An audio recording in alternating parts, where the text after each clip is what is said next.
In your book, you have written that Judeo-Christian values are really the foundation of true freedom.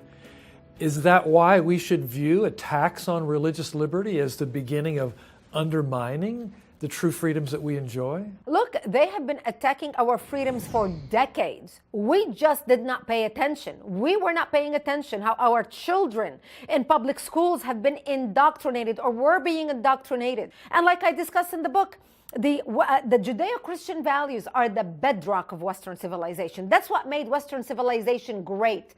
Right now, Judeo-Christian values are under assault worldwide. Whether in Europe is being transformed into Eurabia, whether in the United States. In my book, Rise, I have a chapter titled Operation Indoctrination, where I discuss how we lost our children and how we are still losing our children right now. All of our freedoms in America rest on our first freedom. If we don't have religious freedom, there really is no truly free speech. There's no true free press. There's no true freedom of assembly.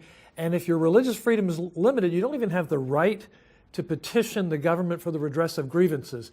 The First Amendment all hangs on religious liberty. What does your book say about what we should do to rise up and defend religious liberty? Freedom of speech. Freedom. People in America don't realize that our freedoms, they are based on the Bible. The Bible says, come, let's reason together. Let's debate ideas. In Israel, there are rabbis who all they do all day long is debate the Bible. Our Judeo-Christian values come from the Bible, whether people want to acknowledge it or not. It's from there where we learned freedom of speech, to be able to come together, sit around the table and debate ideas passionately from the top of our lung, yet respectfully agree to disagree and be willing to learn something from each other and come away with a better understanding and a more enlightened people about the issues we deal with. So the most important advice I tell people is become engaged politically. Call your elected official. Let them know where you stand on these issues. How important this issue to you? I talk to a lot of people, and this is a tip from my book as to how we can mobilize. And people tell me, oh, Brigitte, my congressman is not going to listen to me. My elected official needs to hear from 40,000 people, 50,000 people before they listen. I'm a nobody. I'm only one voice.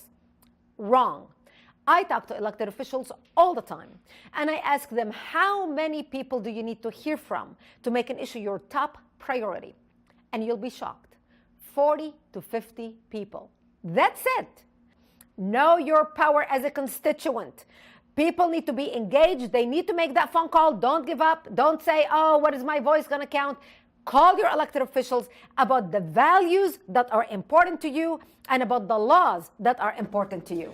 In fact, in a world where people are so apathetic, the ones who do engage have the greatest influence, yes? Absolutely. Look, 2% of the passionate will always rule the 98% indifferent.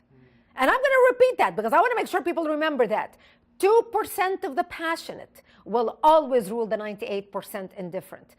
I started my organization, Act for America, which I hope everyone listening right now will go or watching. actforamerica.org, actforamerica.org. I started my organization out of my guest bedroom as a mother of two in 2002 after 9/11 because I felt I need to do something for my country. I'm proud to tell you, Act for America today has over 1 million members. We have passed 100 bills on the federal level as well as the state level in 32 states to protect America. Everyone can make a difference. When everyone does a little, together we can accomplish a lot. That's awesome. That's absolutely awesome. Isn't it great? We can make a difference. Absolutely.